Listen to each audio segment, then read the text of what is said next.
إن الحمد لله والصلاة والسلام على من لا نبي بعده. أعوذ بالله السميع العليم من الشيطان الرجيم. بسم الله الرحمن الرحيم. فكلوا مما ذكر اسم الله عليه إن كنتم بآياته مؤمنين. سورۃ الانعام کی آیت نمبر 118 ہے۔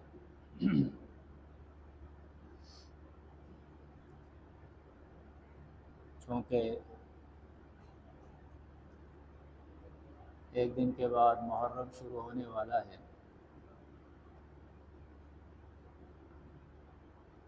تو آج کا درس ہمارا محرم سے متعلق ہی ہوگا۔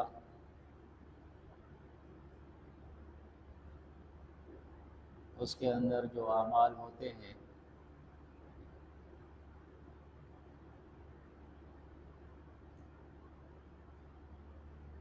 یہ مہینہ ہمارے اسلامی سال کا پہلا مہینہ ہے، اور پہلے مہینے ہونے کے ساتھ ساتھ جو 4 حرمت والے مہینے ہیں، عزت والے مہینے، ان میں سے ایک مہینہ یہی محرم کا مہینہ ہے۔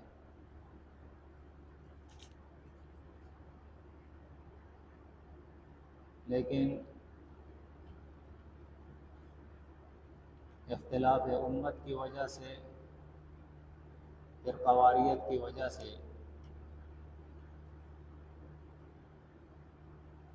وہ لوگ جو اپنے آپ کو کلمہ گو سمجھتے ہیں اور کہتے ہیں، وہی لوگ اس مہینے کی حرمت کا کوئی لحاظ نہیں کرتے،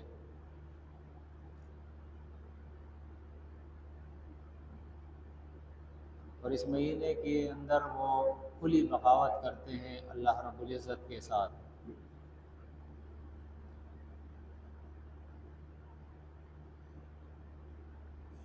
قرآن مجید سے آج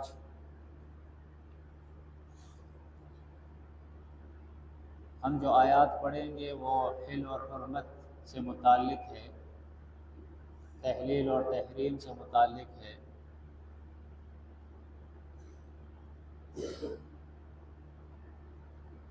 پہلے کچھ آیات میں سورہ انعام سے پڑھتا ہوں،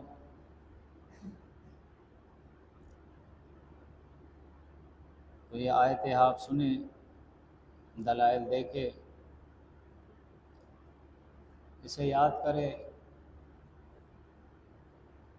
اور محرم کے مہینے میں چونکہ ہم امت خیر ہے تو ہمارا کام یہ ہے کہ اللہ کی کتاب کا پیغام دنیا والوں تک پہنچائے اور قوم کی اصلاح کی کوشش کرے۔ فرمایا فَكُلُوا مِمَّا ذُكِرَ اسْمُ اللَّهِ عَلَيْهِ، پس کھاؤ جن چیزوں پر اللہ رب العزت کا نام لیا جائے،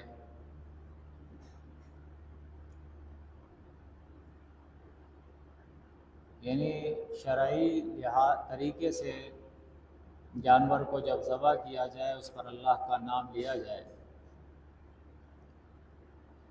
بسم اللہ اللہ اکبر پڑھا جائے اور اسے ذبح کیا جائے، تو اسے کھاؤ ان کنتم بآیاتہ مؤمنین، اگر تم اللہ کی آیات پر یقین رکھتے ہو۔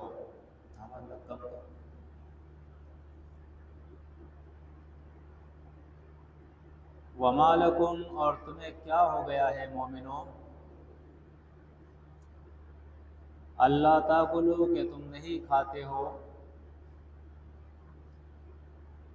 مما، وہ چیزیں جس پر ذکر اسم اللہ علیہ، اللہ کا نام یاد کیا گیا ہو، وَقَدْ فَصَّلَ لَكُم مَّا حَرَّمَ عَلَيْكُمْ، اور حقیقت حال یہ ہے کہ جو چیزیں اللہ نے تمہارے لیے حرام کر دی ہے وہ تو اللہ نے تفصیل کے ساتھ اپنی کتاب کے اندر بیان کر دی ہے۔ تفصیل سے مراد یہ ہے کہ بالکل اس کو الگ الگ کر کے واضح کر دیا ہے۔ إِلَّا مَا اضْطُرِرْتُمْ إِلَيْهِ، استثنائی حالت اس کے اندر اللہ نے بیان کر دی اگر تم اس کے کھانے کے لیے ناچار ہو جاؤ، اضطراری حالت ہو تمہارے اوپر۔ وَإِنَّ كَثِيرًا لَيُضِلُّونَ بِأَهْوَائِهِمْ بِغَيْرِ عِلْمٍ، اور یقیناً بہت سارے لوگ اللہ کی سیدھی راہ سے بھٹک گئے ہیں، صراط مستقیم سے بھٹک گئے ہیں، اللہ کی کتاب سے گمراہ ہو گئے ہیں۔ اور وجہ اللہ بتا رہا ہے، وجہ یہ ہے کہ جو چیز وہ کرتے ہیں، کہتے ہیں، کھاتے ہیں، پیتے ہیں، سمجھتے ہیں، وہ بغیر کسی دلیل کی ہوتی ہے۔ ان کے پاس اللہ کی کتاب سے کوئی دلیل نہیں ہوتی ہے، بس وہ اپنے خواہشات کی پیروی کرتے ہیں۔ ان کا نفس ان کے لیے یہ بات حسین بنا دیتا ہے، مزین کر دیتا ہے، ضد کی وجہ سے، مفاد کی وجہ سے، انا کی وجہ سے۔ فرمایا ان ربک هو اعلم بالمعتدین، اور تیرا رب خوب جانتا ہے ان لوگوں کو جو اللہ کے حدود سے آگے بڑھ جاتے ہیں، اپنی منمانی کرتے ہیں، اپنے علم پہ ناز کرتے ہیں اور اللہ کی حدود کو کراس کر جاتے ہیں۔ وہ آگے بطور نصیحت اللہ فرماتا ہے وَذَرُوا ظَاهِرَ الْإِثْمِ وَبَاطِنَهُ، اور چھوڑو ظاہر گناہ اور باطن گناہ، یعنی گناہ کو اس طریقے سے چھوڑو۔ گناہ کیا ہے؟ گناہ دو قسم کا ہوتا ہے، ایک کا ذکر اللہ رب العزت نے اسمن سے کیا اور دوسرے کا ذکر اللہ نے معتدین سے کیا، یعنی اللہ کے احکامات سے، اس کے حدود سے آگے بڑھنا یہ بھی گناہ ہے، اور جو احکامات اللہ نے دیے ہیں اس میں کوتاہی کرنا اور اس سے پیچھے رہ جانا یہ بھی گناہ ہے۔ ان دونوں کو ترک کر دو، چاہے وہ ظاہر ہو یا باطن ہو۔ لوگوں کے سامنے برملا اللہ کی کتاب کے خلاف تم نظریات پیش کرتے ہو، عقائد پیش کرتے ہو، بیان کرتے ہو، فتوے دیتے ہو، عمل کرتے ہو، اسے چھوڑ دو۔ یا کچھ لوگ جن کے ساتھ تمہارا اٹھنا بیٹھنا ہے وہ صحیح العقیدہ ہے، تو ان کے سامنے تو تم اس گناہ کو نہیں کرتے ہو لیکن ان سے چھپ کر کرتے ہو۔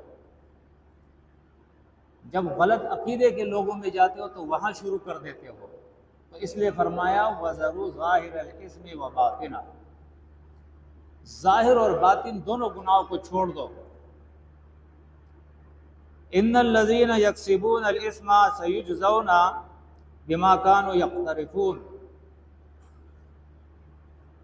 اور بے شک وہ لوگ جو گناہ کے کام کرتے ہیں ان قریب اللہ رب العزت ان کے اعمال کی ان کو سزا دے گا، بدلہ دے گا۔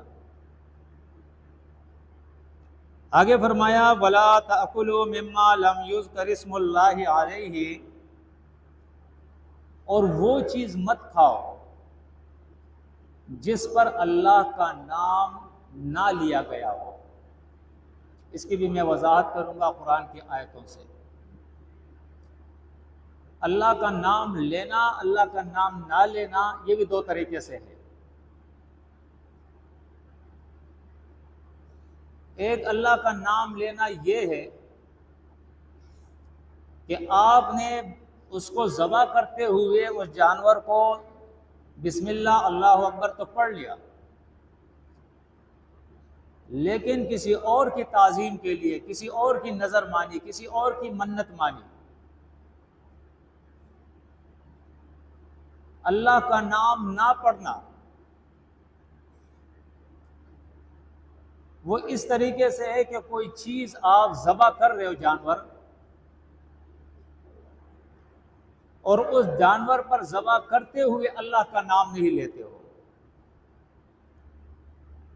یا وہی طریقہ یہاں بھی اپناتے ہو کہ اللہ کا نام تو لے لیتے ہو لیکن وہ مقصود آپ کا نہیں ہوتا ہے جو بسم اللہ کے اندر ہے، جس سے مراد تقرب الی اللہ ہوتا ہے، وہ مقصود آپ کا نہیں ہوتا ہے بلکہ تقرب الی غیر اللہ ہوتا ہے۔ فرمایا وَلَا تَأْكُلُوا مِمَّا لَمْ يُذْكَرِ اسْمُ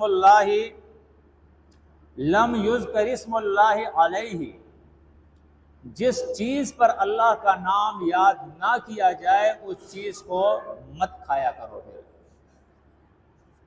وَإِنَّهُ لَفِسْقٌ، اور بے شک یہ فسق ہے۔ فسق کا لغوی معنی ہے حکم سے باہر نکل جانا، لیکن یہاں فسق جو ہے وہ کفر کے درجے میں ہے، یہ کفر کے درجے میں ہے۔ وَإِنَّ الشَّيَاطِينَ، اب اس کو یہاں تھوڑا سا میں روک لیتا ہوں، آگے انشاءاللہ پھر میں اس پہ آ جاؤں گا اگر ذہن میں رہا۔ اب میں آپ کو ایک دو آیتیں سورۃ نحل کی سناتا ہوں، آیت نمبر 114 اور آیت نمبر 116۔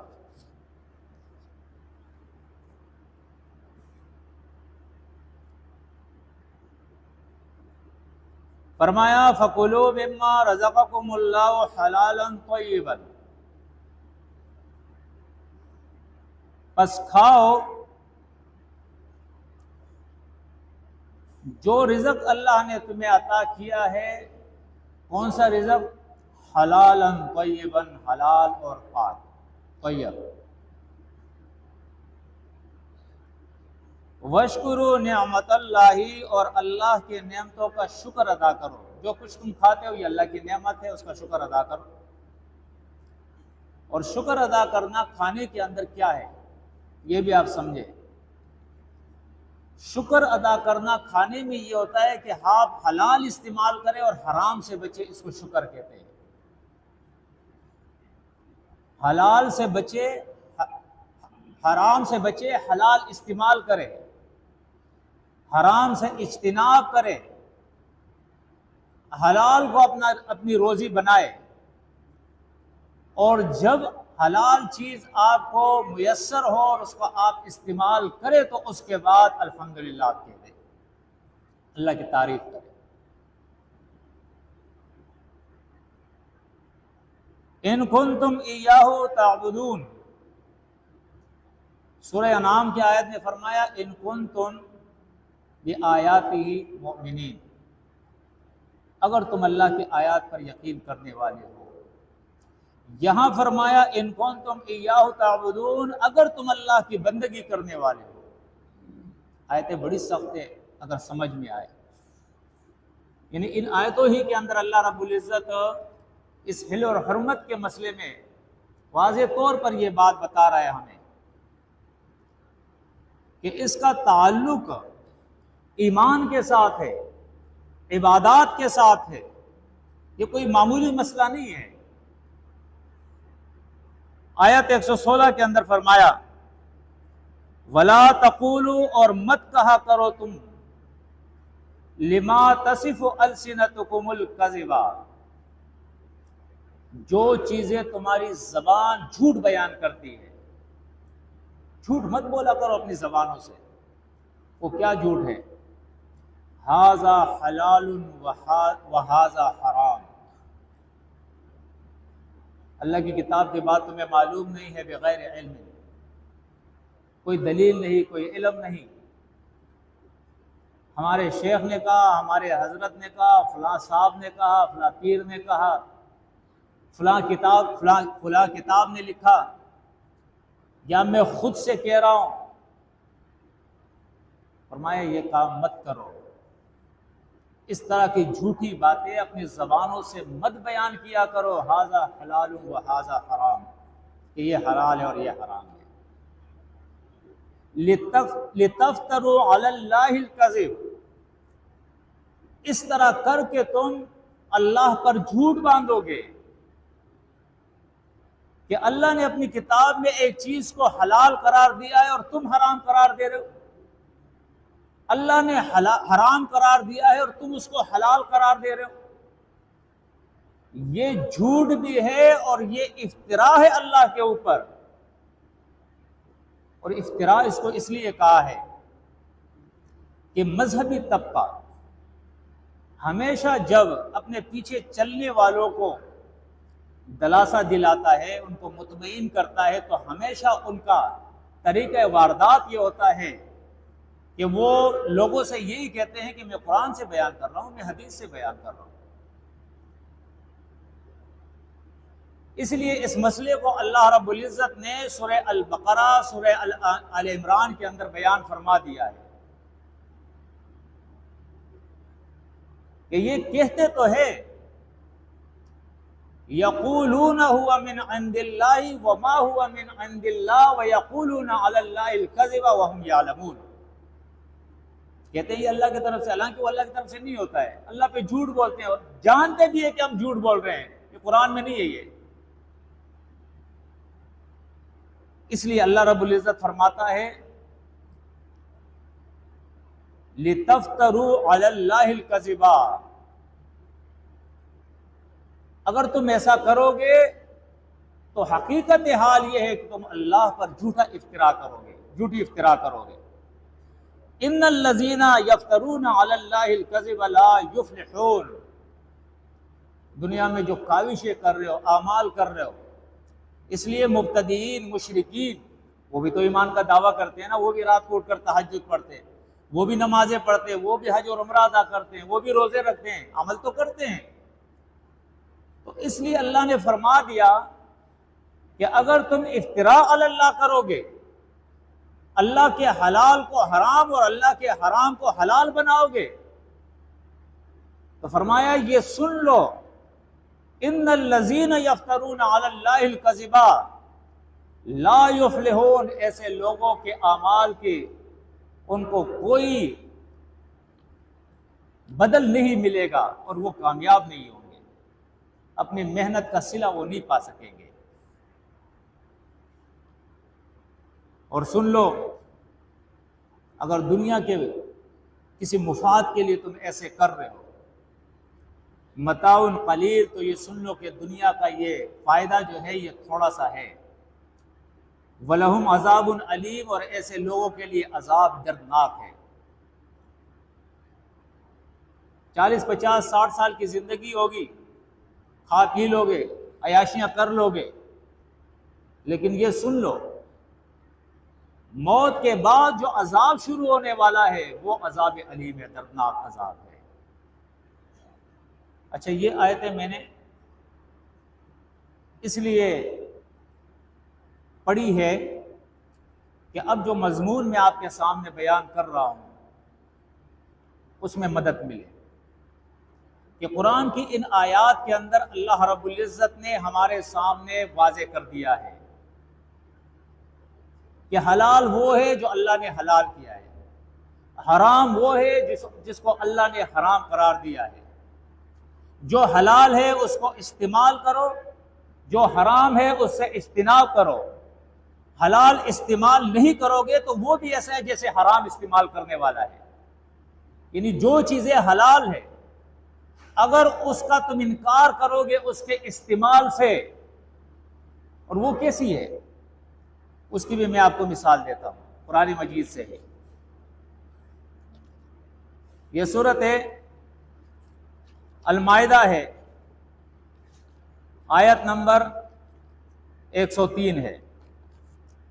یہاں اللہ نے مشرکین مکہ کا ذکر کیا ہے کہ کچھ چیزیں جو حلال تھی لیکن انہوں نے حرام کر دی تھی اور اس کو استعمال نہیں کرتے تھے وہ۔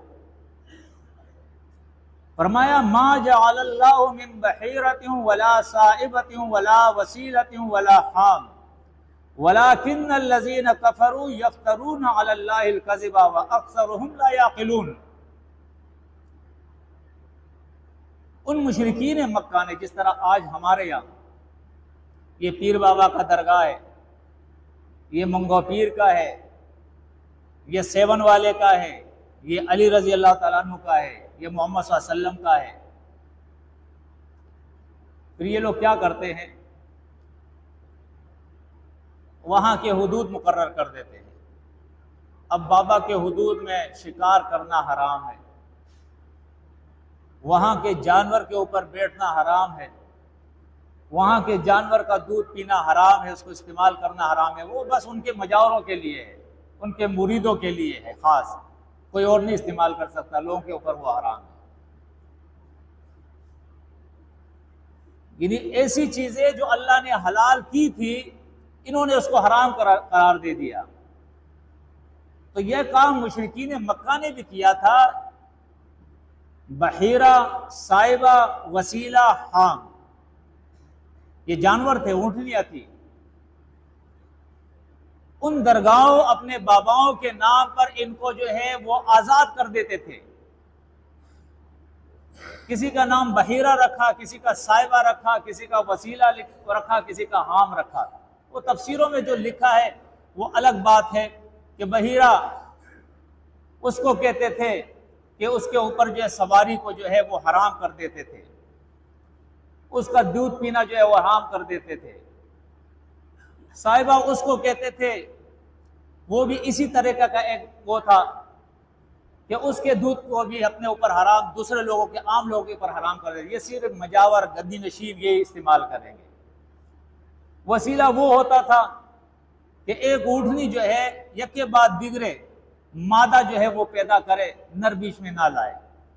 حام وہ ہے جس کے پشت سے 10 اونٹ جو ہے یا اونٹنیاں جو ہے 10 اولاد جو ہے وہ جنم دے، تو وہ اس کو بابا کے نام پہ آزاد کر دیتے۔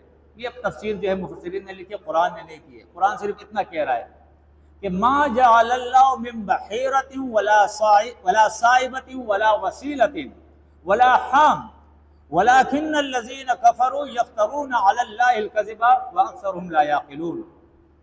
نہ اللہ نے یہ بحیرہ بنایا ہے جو تم نے بنایا ہے، نہ یہ سائبہ، نہ وسیلہ اور نہ حام۔ یہ کافروں نے اللہ پر افتراء کیا ہے، جھوٹا اپنے طرف سے گڑی ہوئی باتیں ہیں، یعنی کیا انہوں نے، اور اللہ کے طرف اس کا جو ہے وہ انصاف کرتے ہیں، اللہ کی طرف اس کو منسوب کرتے ہیں کہ یہ اللہ نے کہا ہے، کہ ان اولیاء کی یہ تعظیم ہے، ان درگاہوں کی یہ تعظیم ہے، ان خانقاہوں کی یہ تعظیم ہے، ان گدی نشینوں اور پیروں کی یہ تعظیم ہے۔ عجیب بات ہے کہ آج سے 1450 سال پہلے جب اللہ کے نبی صلی اللہ علیہ وسلم آئے، اور اس وقت مشرکین مکہ کا جو دین تھا، وہ بھی نماز پڑھتے تھے، حج اور عمرہ کرتے تھے، مساجد تعمیر کرتے تھے، داڑیاں رکھتے تھے۔ ابو جہل جو تھا وہ الحاج تھا، رات کو اٹھ کر وہ تہجد بھی پڑھتے تھے۔ ابو ذر غفاری رضی اللہ تعالیٰ عنہ فرماتے ہیں کہ میں رات کو اٹھ کر تہجد، حالت شرک کے اندر اٹھ کر تہجد پڑھا کرتا تھا۔ ابو بکر صدیق رضی اللہ تعالیٰ عنہ فرماتے ہیں کہ میں اتنا سخت نمازی تھا کہ تپتی ریت پہ کھڑے ہو کے نماز پڑھتا تھا اور میں بے ہوش ہو کے گر جایا کرتا تھا۔ وہ ایسا تو نہیں تھے کہ عبادت نہیں کرتے تھے، اللہ کو نہیں مانتے تھے، وہ بھی ابراہیم علیہ السلام کے ماننے والے تھے۔ اصل مسئلہ یہ تھا کہ وہ اللہ کے حلال کو حلال، اللہ کے حرام کو حرام نہیں سمجھتے تھے، وہ اللہ کے ساتھ شرک کیا کرتے تھے۔ اس وجہ سے اللہ نے اپنے رسول کو بھیجا تاکہ ان کی اصلاح کرے، اور آج 1450 سال بعد نبی کریم صلی اللہ علیہ وسلم کا وہ قرآن اور سنت کا دین ختم ہو گیا، نایاب ہو گیا، ناپید ہو گیا۔ آج وہی مشرکین مکہ کا دین چل رہا ہے، نام مسلمان کا۔ لیبل مسلمان کا لگا ہے، دین وہی ہے، وہی عقائد ہے، وہی سب کچھ خرافات ہے، وہی بدعات ہے، وہی رسومات ہے۔ اسی طرح قوم گناہوں کے اندر ملوث ہے، جس طرح وہاں تھی، زنا، ناجائز قتل، لوگوں کے مالوں پہ قبضے، سود خوری، یعنی جو جرائم گناہ کبیرہ ان کے اندر تھے وہی سارے ہماری امت کے اندر آ گئے ہیں۔ سارے مسلمان ہیں، نہ عمل صحیح، نہ عقیدہ صحیح، سارے مسلمان، نہ قرآن پہ عمل، نہ سنت پہ عمل، نہ اللہ کی مانتے، نہ رسول کی مانتے، سارے مسلمان ہیں۔ عجیب سی مسلمانی ہے، سمجھ سے باہر ہے، اور مجرم اس دور کے علماء سو ہے، پیران ضلالت ہے، لیڈرشپ ہے اس دور کی۔ اگرچہ اس جرم سے عوام بھی مبرہ نہیں ہے، وہ بھی شریک ہے اس کے اندر، برابر کے شریک ہے۔ بہرحال تو ایسی کچھ چیزیں میں آپ سے ذکر کر رہا تھا کہ حلال تھی لیکن ان لوگوں نے اپنے اوپر حرام کر دی تھی۔ آج ہمارے یہاں بھی اس طرح ہے، بڑے بڑے درگاہ بنائے ہوئے ہیں، وہاں آپ جائے تو ان کا الگ قانون ہے، اللہ کا قانون وہاں نہیں ہے۔ وہاں وہ حلال ہے جو بابا جی نے حلال کیا ہے یا ان کے مریدین نے حلال کیا ہے، وہ حرام ہے جو بابا جی نے حرام کیا ہے، ان کے مریدین نے، ان کے گردنشینوں نے حرام کیا ہے۔ میں نے سنا ہے لوگ نورانی جاتے رمضان کے مہینے میں تو روزہ نہیں رکھتے، بولا یار روزہ نہیں، یا روزہ نماز ساری چیزیں معاف ہے، واللہ اعلم۔ اور یہ تو صوفیاء کے یہاں بھی ہے، ان پیری مریدی کے اندر بھی ہے، اس سلسلے کے اندر بھی ہے کہ ایک ان کا جو سلوک ان کے ہوتے ہیں اس کے اندر جب یہ چلے اور محنت کرتے ہیں، غاروں میں رہتے ہیں، ویرانیوں میں رہتے ہیں، تو ایک مقام ایسا آتا ہے کہ یہ فنا فی الشیخ ہو جاتے ہیں، پھر فنا فی الرسول جاتے ہیں، پھر فنا فی اللہ ہو جاتے ہیں، یعنی فنا فی الشیخ، فنا فی الرسول اور فنا فی اللہ، یہ ان کے درجے ہیں، مرتبے ہیں۔ اور جب یہ فنا فی اللہ ہو جاتے ہیں تو پھر عبادت کی کیا ضرورت ہے، پھر عبادت معاف ہو جاتی ہے، نہ پھر روزہ رکھتے ہیں، نہ نماز پڑھتے ہیں، اب تو ہم اللہ کے اندر فنا ہو گئے، اعوذ باللہ۔ یہ گمراہیاں ابھی کی نہیں ہے، یہ یونانی فلسفہ ہے، یہ روحانیت جو ہے نصرانیوں سے آئی ہے، یہ پیری مریدی اور یہ شرک یہودیوں سے آیا ہے، یہ کوئی آج کا بنایا ہوا نہیں ہے۔ بہرحال قرآن مجید کہتا ہے وَأَكْثَرُهُمْ لَا يَعْقِلُونَ، ایسا کرنے والے ان کی اکثریت بے عقل ہے، ان کے پاس ڈگریاں ہو، وہ فارغ التحصیل ہو، انہوں نے بڑے بڑے علوم اور فنون سیکھے ہو، لیکن جس بیچارے کو اللہ کا حلال اور اللہ کا حرام ہی نہ معلوم ہو، حل اور حرمت کے مسئلے کو ہی وہ نہ جانتا ہو، جو فرائض میں سے ہے، جو قرآن کا اہم مسئلہ ہے، اس سے اگر وہ نابلد ہو تو اس کو آپ کیسے عالم کہیں گے یا سمجھدار کہیں گے؟ سمجھتے رہے اپنے آپ کو، قرآن ان کو کہتا ہے لا یعقلون، وہ نہ سمجھ لوگ ہیں، بے عقل لوگ ہیں۔ اب میں ان آیات کی طرف آتا ہوں جس کی اس محرم کے اندر اشد ضرورت ہے۔ دیکھیں جب محرم کا مہینہ شروع ہوتا ہے تو چاہے شیعہ جماعت کے لوگ ہو چاہے وہ سنی لوگ ہو، اس کے اندر شیعہ سنی بھائی بھائی، سب کے اعمال ایک ہی جیسے ہیں، بس نام کا فرق ہے شیعہ اور سنی بس۔ محرم کا مہینہ شروع ہوتے ہی سب سے پہلے تو آپ کی گورنمنٹ جو ہے وہ حرکت میں آ جاتی ہے، انتظامات سنبھالتی ہے، اور باقاعدہ اس کے لیے 9 اور 10 تاریخ کو تو سرکاری چھٹیاں بھی دی جاتی ہے، تمام روڈ بند ہو جاتے ہیں، کاروبار بند ہو جاتا ہے۔ کوئی بیچارہ اگر اپنے بیمار کو اسپتال لے جانا چاہے تو اس کے لیے لے جانا مشکل ہو جاتا ہے۔ جو لوگ دن کی دہاڑی کما کر اپنا گزر بسر کرتے ہیں وہ 2 دن تک اپنے گھر میں بیٹھے رہتے ہیں، چاہے وہ کھانا پینا ان کے گھر میں نہ ہو، پابندیاں لگ جاتی ہیں۔ انٹرنیٹ جو ہے اس کو بند کر دیا جاتا ہے، یہاں تک کہ موبائل ٹوٹلی بند کر دیے جاتے ہیں۔ تو اول تو ہمارے حکومت کو سوچنا چاہیے، گورنمنٹ کو سوچنا چاہیے کہ شیعہ مذہب جو ایران کا سرکاری مذہب ہے، یہ چیز وہاں بھی نہیں ہوتی ہے جو ہمارے پاکستان میں ہو رہی ہے۔ بلکہ ان لوگوں سے آپ پوچھیں جن علاقوں سے یہ جو جلوس گزرتا ہے، ان پورے علاقوں کو ایک دم بند کر دیا جاتا ہے، ایک دم سیل کر دیا جاتا ہے ان علاقوں کو۔ بیچارے اپنے گھروں سے نہیں نکل سکتے، کہیں آ جا نہیں سکتے ہیں۔ 8، 9، 10، 3 تاریخ 3 دن وہ بیچارے جو ہے عذاب کے اندر مبتلا ہوتے ہیں۔ تو کیا یہ انصاف ہے؟ اول تو میرے خیال میں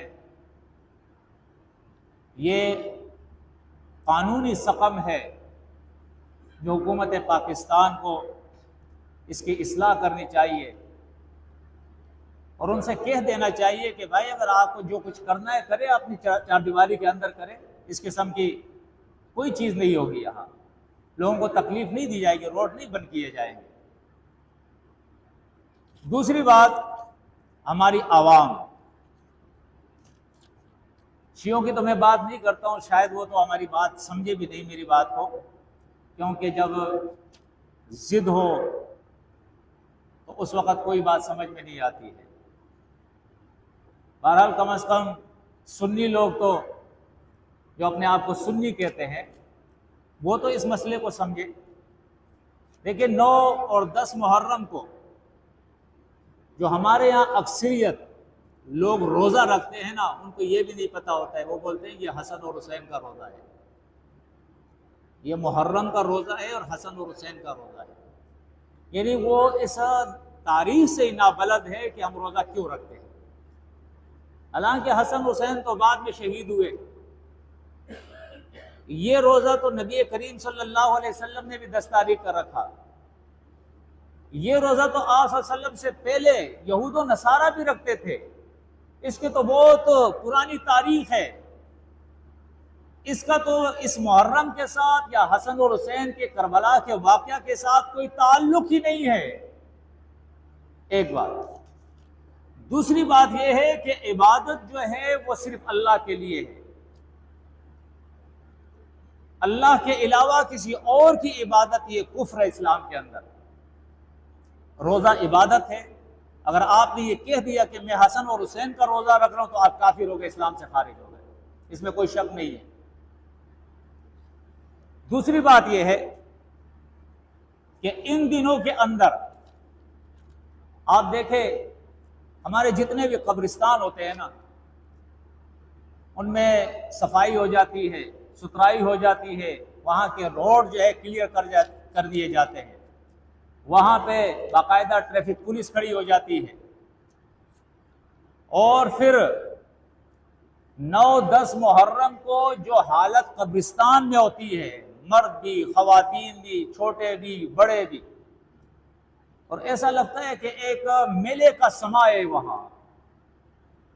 ہمارے یہاں جو دیہاتی لوگ ہیں یا پشتون علاقے ہیں، وہاں تو کچھ کم ہوتا ہے، دن میں ہوتے ہیں، 10 محرم کی صبح نکل جاتے ہیں، 9 محرم کی صبح میں نکل جاتے ہیں۔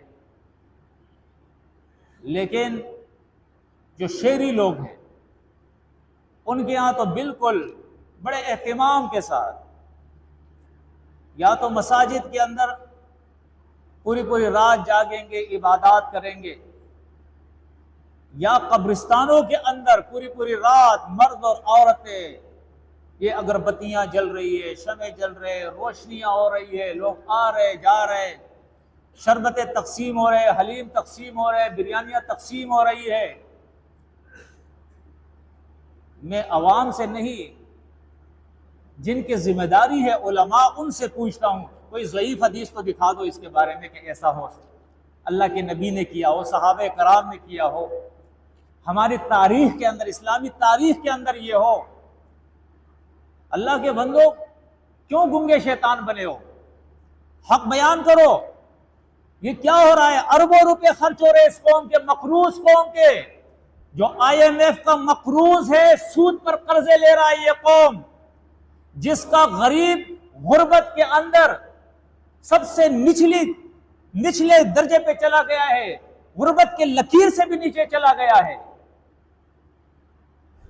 اور یہ پاکستان کی گورنمنٹ جتنا سود، جتنا ظلم، جتنا ٹیکس چاہتی ہے، بلوں کے اندر لگا لگا کر ان غریبوں کا بیڑا غرق کر دیا اس حکومت نے۔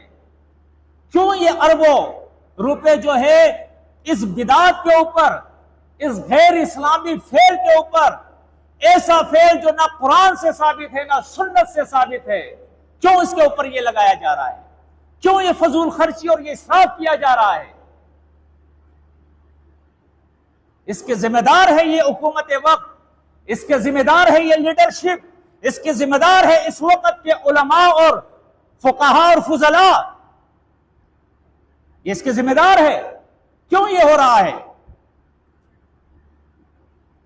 پھر آپ دیکھیں قبرستانوں کے اندر قبروں کو پختہ بنایا جا رہا ہے۔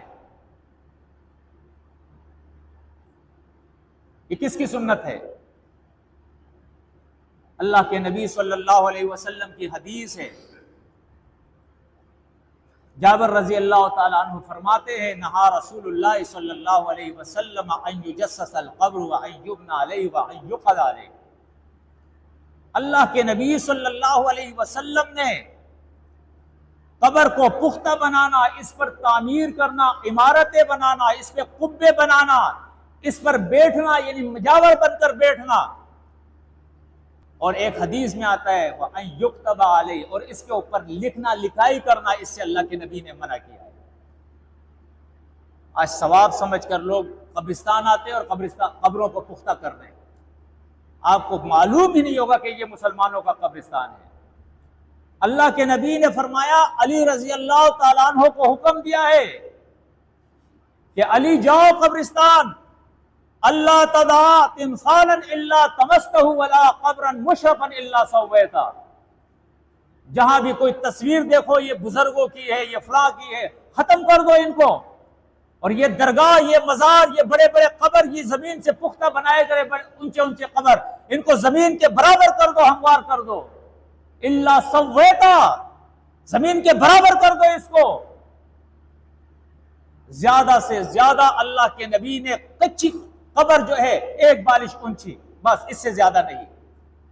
یہ بڑے بڑے اونچی قبریں، یہ پختہ قبریں، ان پہ عمارتیں، ان پہ جملے، ان پہ قبے، ان پہ درگاہ، ان پہ مزار، ان پہ مجاور، یہ کہاں سے آ گیا؟ ان پہ کتبے لکھ کر لگتے ہوئے ہیں۔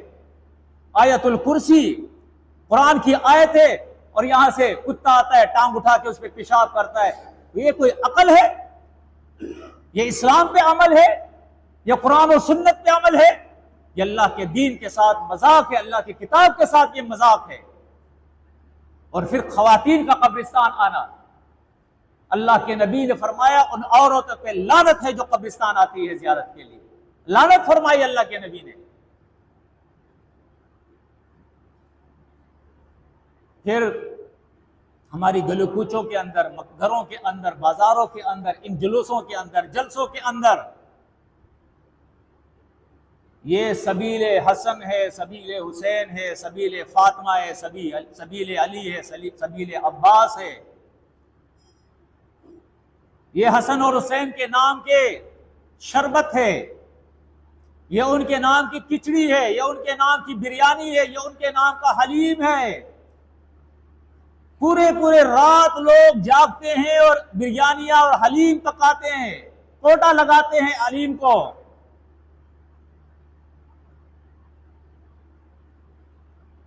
اور ایسے اللہ کے دین سے نابلد اور جاہل لوگ جو باقاعدہ اپنے گھروں کے اندر بکرے گائے بیل یہ رکھتے ہیں، پورا سال اس کو رکھتے ہیں کہ یہ ہم حسن کے نام، حسین کے نام، علی کے نام، فاطمہ کے نام اس کو ذبح کریں گے، دیں گے۔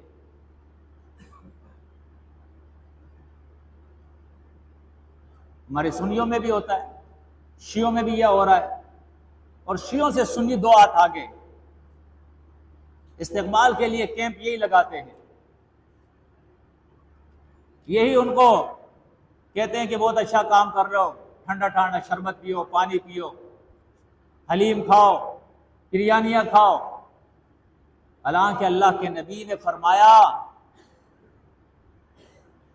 لیس منی من دعا، لیس منی وہ شخص مجھ میں سے نہیں ہے، من ضرب الحدود وشق الجیوب ودعا بدعوی الجاہلیت، جو اپنے گریبان کو چاک کرے، جو اپنے سینے پہ مارے، جو اپنے آپ کو پیٹے، جو جاہلیت کی جیسے آوازیں لگائے، چیخے، فرمایا وہ تو ہم میں سے نہیں، میت سامنے پڑی ہے، آپ کو اجازت نہیں، آپ 1400 سال کے بعد پیٹ رہے ہو، یہ کس کا حکم ہے، کس کا طریقہ ہے؟ اور اللہ کے نبی نے فرمایا، حدیث میں آتا ہے کسی بھی میت پر 3 دن سے زیادہ غم نہیں، سوگ نہیں۔ 1400 سال کے بعد غم کہاں سے آ گیا، سوگ کہاں سے آ گیا؟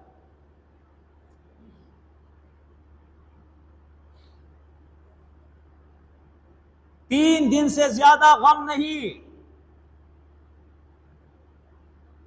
یہ کہاں سے آ گیا؟ اسلام صرف نام رہ گیا ہے۔ حدیث میں آتا ہے لا یبقى من الاسلام الا اسمہ، آخر زمانے میں اسلام صرف نام رہ جائے گا، یہ وہی ہے، اسلام صرف نام رہ گیا۔ اب دیکھیں قرآن مجید کی آیات، اللہ کے علاوہ ماں سوا اللہ کے، اللہ کے بغیر کسی کے نام پہ بھی کوئی منت ماننا، نظر کرنا، نیاز کرنا، یہ کفر ہے۔ اس لیے ان النظر عبادت، یہ نظر بھی عبادت ہے، اور عبادت اللہ کے علاوہ کسی کی بھی کی جائے وہ کفر ہے۔ قرآن مجید کے اندر آپ دیکھیں 3 صورتیں ہیں۔ سورت مریم جس میں اللہ نے ذکر کیا ہے عمران کی بیوی کا، مریم کی والدہ کا، اس نے منت مانی ہے، انی نذرت لک ما فی بطنی، اے اللہ میرے پیٹ میں جو ہے وہ میں نے نظر مانی ہے تیرے لیے۔ نظر کس کے لیے مانی ہے؟ اللہ کے لیے۔ سورت حج کے اندر دیکھیں، جب تم حج کے لیے جاؤ تو وہاں پہ اپنے نظروں کو پورا کرو، تو نظر پورا کرنا یہ کہاں پہ ہے؟ اللہ کے گھر میں۔ کہاں پہ ہے؟ اللہ کے لیے، اللہ کے گھر میں۔ تیسری جگہ سورت معارج کے اندر ہے، تو وہاں بھی ذکر جو نظر کا آیا ہے وہ اللہ کے لیے، کہ قیامت کے دن کا وہ خوف رکھتے ہیں، اور نظر کس کے لیے کرتے ہیں؟ اللہ کے نام کی، کسی اور کے نام کی نہیں۔ قرآن میں کوئی ایک جگہ دکھا دے کہ اللہ کے علاوہ بھی کسی کے نام کے نظر ہے، نظر نون زال را۔ فارسی کے اندر اس کے لیے نیاز کا لفظ استعمال کرتے ہیں،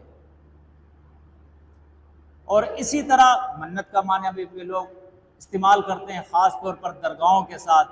کوئی چادر چڑھاتے ہیں، کوئی بکرا چڑھاتے ہیں، کوئی دیگ چڑھاتے ہیں، یہ بابا کی منت ہے۔ ایک ہے اللہ کے علاوہ کسی کے لیے ذبح کرنا جانور کو، کہ ذبح کرتے ہوئے اس وقت وہ بسم اللہ اللہ اکبر کے بجائے اس بابا کا، اس پیر کا، ولی کا، نبی کا نام لے۔ قرآن نے ان دونوں چیزوں کو حرام قرار دیا ہے۔ کیا قرار دیا ہے؟ نہ تو آپ اللہ کے علاوہ کسی اور کی تعظیم اور تقرب کے لیے اس کے نام کی نظر و نیاز اور منت کر سکتے ہو، نہ جانور کو ذبح کرتے ہوئے اس پر جو ہے چھری پھیرتے ہوئے اللہ کے علاوہ کسی اور کا نام لے سکتے ہو۔ اب قرآن کی آیتیں دیکھیں، سورۃ البقرہ آیت نمبر 173۔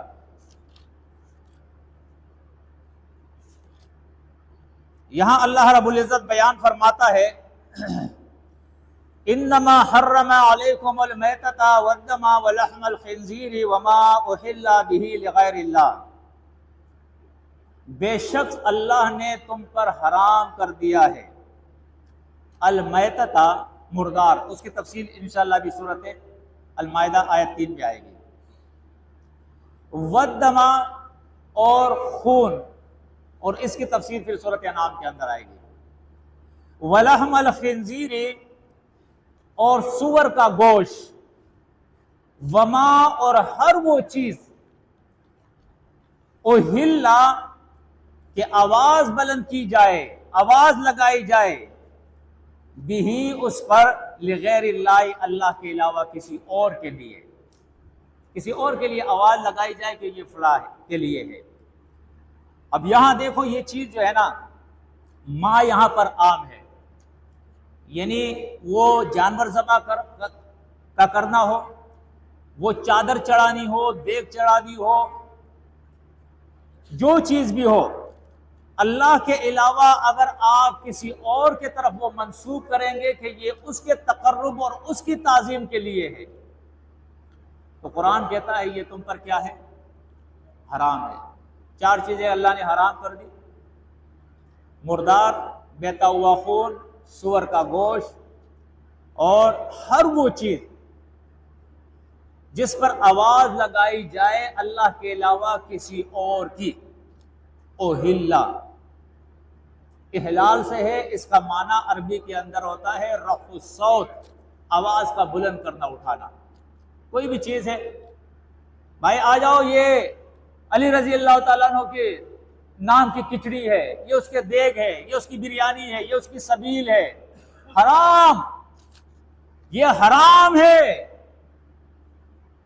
علی رضی اللہ تعالیٰ عنہ کا بہت بڑا مرتبہ، اللہ کے سچے ولی ہے، لیکن اس کے نام کی کوئی چیز اگر دیتا ہے، نیاز دیتا ہے، نظر دیتا ہے، منت مانتا ہے یا آواز لگاتا ہے، یہ کہ اس کی سبیل ہے، اس کا دیگ ہے، اس کی تعظیم اور تقرب کے لیے ہے، یہ شخص مرتد ہو گیا اور اسلام سے خارج ہو گیا، یہ اس نے کفر کیا۔ یہ میرے فتویٰ نہیں ہے، آپ سنیوں کی 2 جماعتیں ہیں، اکثریت میں یا دیوبندی ہے یا بریلوی ہے، یا اس کے علاوہ اگر جو غیر مقلدین جن کو کہا جاتا ہے اہل حدیث ہے، تو آپ دیکھیں یہ قرآن اور احادیث کے ساتھ ساتھ یہ تمام علماء کا بھی اس پر اتفاق ہے، انشاءاللہ وہ میں اس کو ابھی سورۃ المائدہ کے اندر پھر ذکر کروں گا۔ یہاں اتنا آپ دیکھ لیں کہ یہاں ماں جو ہے وہ عام ہے۔ اب اس کے بعد سورۃ المائدہ آیت نمبر 3 آپ دیکھیں، اس میں اللہ رب العزت بیان فرماتا ہے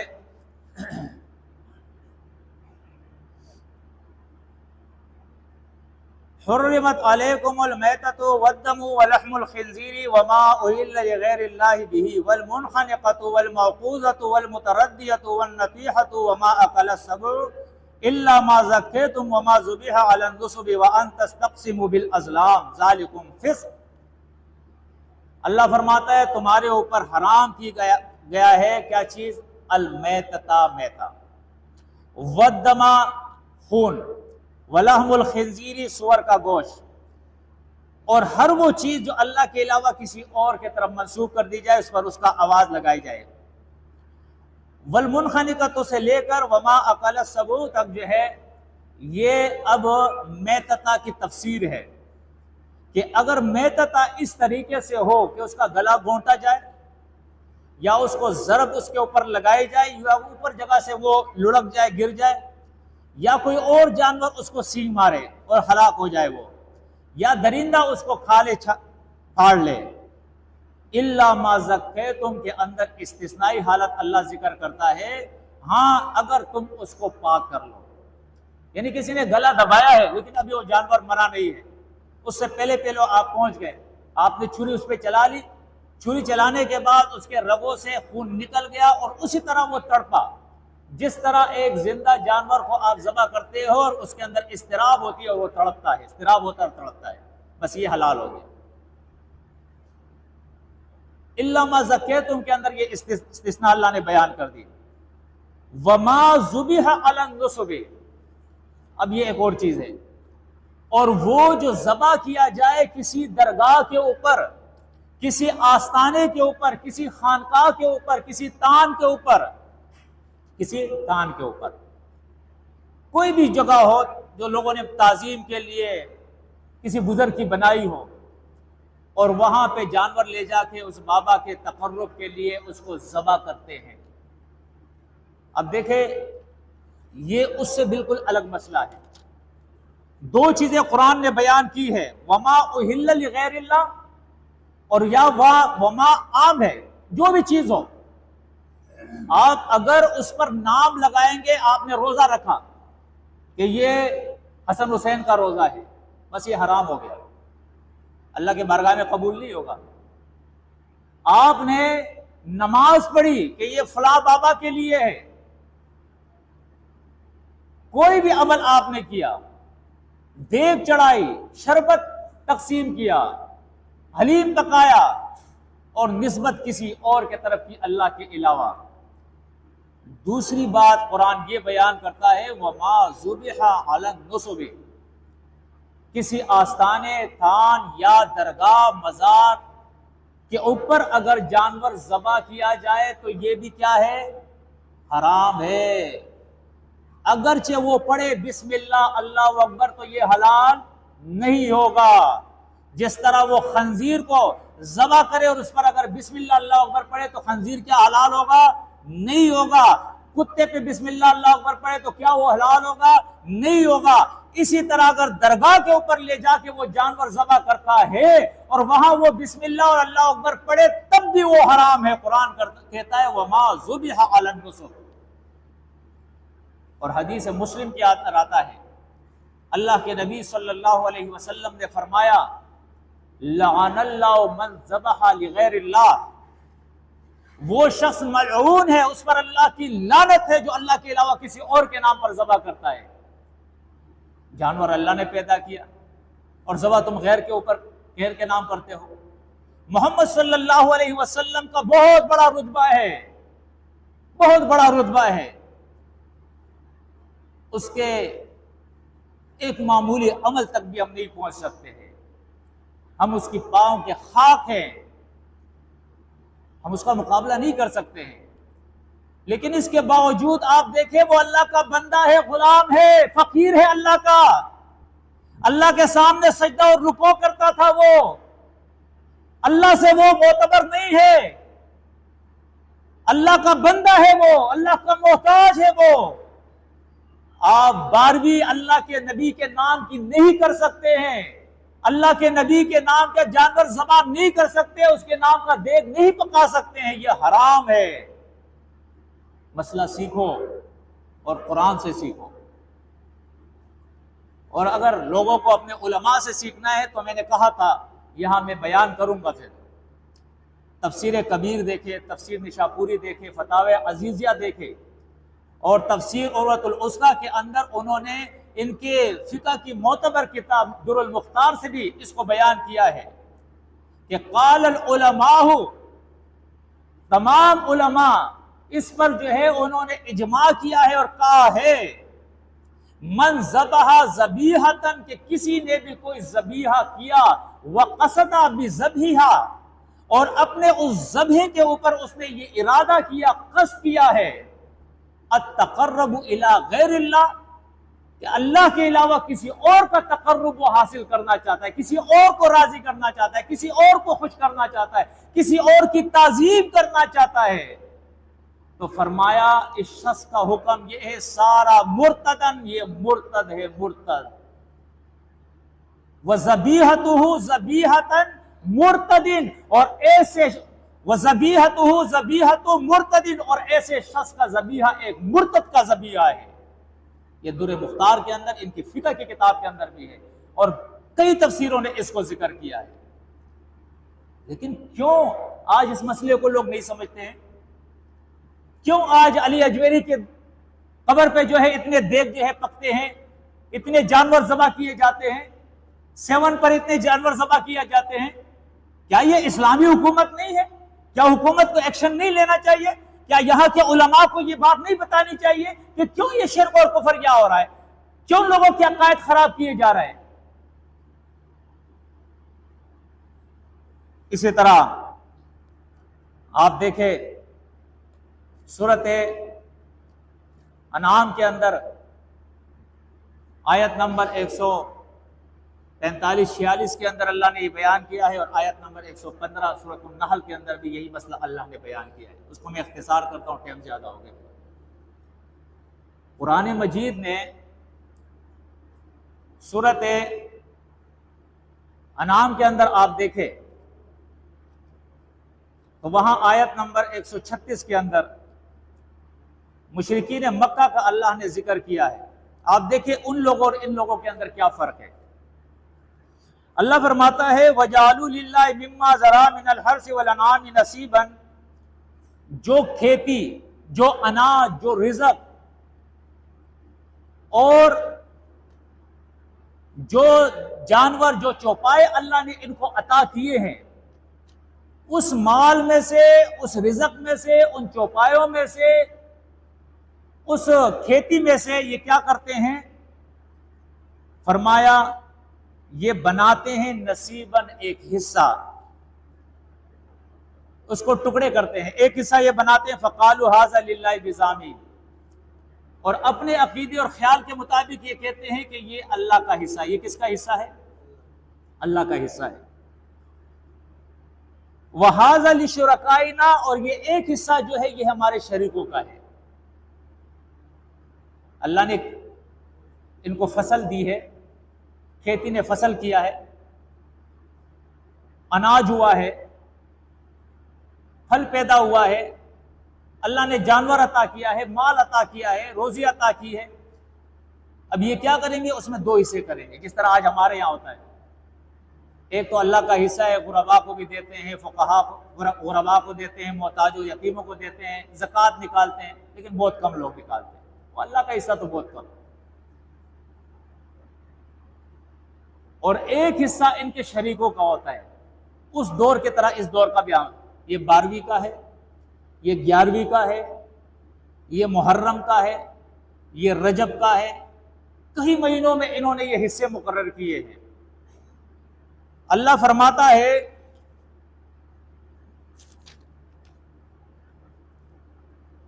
اس آیت کے اندر دیکھیں فَمَا كَانَ لِشُرَكَائِهِمْ فَلَا يَصِلُ إِلَى اللَّهِ وَمَا كَانَ لِلَّهِ فَهُوَ يَصِلُ إِلَى شُرَكَائِهِمْ سَاءَ مَا يَحْكُمُونَ۔ ان کا جو شریکوں کا حصہ ہوتا ہے نا، اس کو کبھی کم نہیں کرتے۔ ہاں، یعنی 11ویں ہو گئی، 12ویں ہو گئی، محرم ہو گیا، اگر یہ ہم نے کم کیا نا، بس تو ہمارا تو مال تباہ ہو جائے گا، کاروبار ختم ہو جائے گا، بھینسیں ہماری مر جائے گی۔ اور اگر زکوٰۃ نہ دے تو پھر کیا ہوتا ہے؟ کچھ نہیں ہوتا۔ بہت سارے لوگ زکوٰۃ نہیں دیتے، اللہ کا حصہ نہیں دیں گے، اس سے کچھ نہیں ہوتا ہے، لیکن ان شریکوں کا وہ شرک والا حصہ ضرور دینا ہے، یہ مشرک ضرور دیں گے۔ اللہ فرماتا ہے ساء ما یحکمون، جو فیصلہ تم نے کیا یہ بہت برا فیصلہ ہے، اور برے جگہ پھر کیا ہے؟ جہنم ہے، برا فیصلہ ہے تمہارا۔ اور اسی مسئلے کو آپ دیکھیں، یہ آخری آیت آپ کے سامنے میں بیان کرتا ہوں، بس پھر اس کو میں ختم کرتا ہوں۔ سورۃ النحل کے اندر اللہ رب العزت آیت نمبر 56 کے اندر فرماتا ہے وَيَجْعَلُونَ لِمَا لَا يَعْلَمُونَ نَصِيبًا مِّمَّا رَزَقْنَاهُمْ، اور یہ حصہ ٹھہراتے ہیں جو رزق میں نے ان کو دیا، اللہ فرماتا ہے۔ یعنی قرآن چیلنج کرتا ہے، ارونی ماذا خلق الذین من دونہ، اس پوری دنیا میں دکھاؤ اللہ کے علاوہ کسی نے کیا پیدا کیا، کوئی دکھا سکتا ہے؟ اس کے جسم پہ جو بال ہے یہ بھی نہیں دکھا سکتا ہے، اس کا ناخون بھی نہیں دکھا سکتا ہے، ایک ذرہ نہیں دکھا سکتا ہے کسی اور نے پیدا کیا ہو۔